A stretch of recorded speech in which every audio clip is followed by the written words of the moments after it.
It sounds like you're more of a proponent of the money comes later. Maybe don't think of that first and try to get the short-term wins of, I got a few extra thousand baht in my salary. Maybe that's short-term thinking, right? There were times in my career that I look at people job hopping and get their salary increase. And later on, until I became a chief people officer of AWC at the time, I have seen many younger people adopt that approach. And it's proven that it's not sustainable because job hopping, let's say if you stay within a job for less than a year or two, right? You don't have enough time to achieve something great.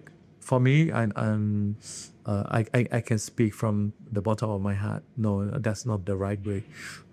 You eventually you have to show that you have perseverance. You have gone through up and downs in your career. Sometimes it's not because of you, but sometimes it's a economic situation, the market condition.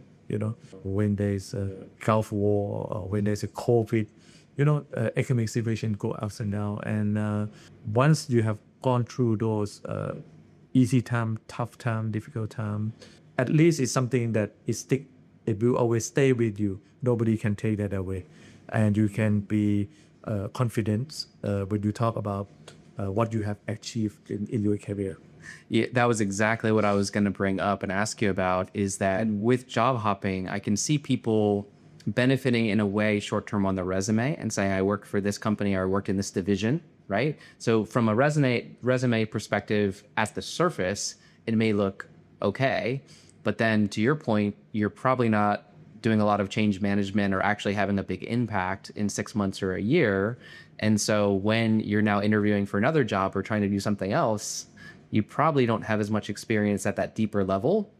And I think we've all kind of interviewed individuals where you start asking them some deeper questions and they don't have those deeper answers, right? So it sounds like you need a bit more time. Yeah, totally agree with you. Growing someone's career, it's not a quick things.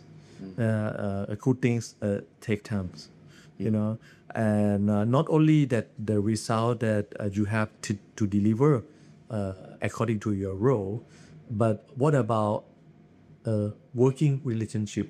What kind of relationship do you have with your peers, with your subordinate, or with your superior?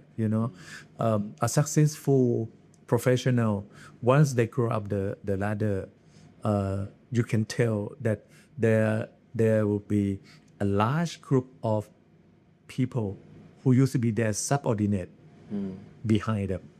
Right. Yeah.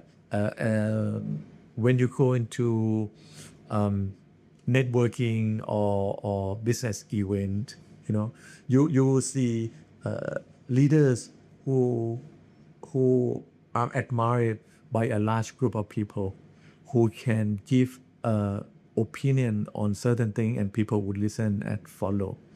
Whereas if you keep changing from one company to another company, you will not have a large a group of people behind you who can talk positive thing about you.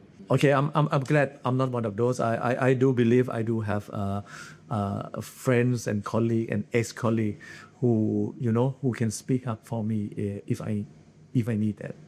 It's interesting, and I hope you don't mind me mentioning this, but we were talking before about now that you are retired and maybe you're doing some level of consulting and other things like this. It's that you now have that network to where you know who needs help or you know who to trust. I mean, you essentially seem to have that following or those people in different places that are helpful to you at this stage, and you're probably helpful to them as well.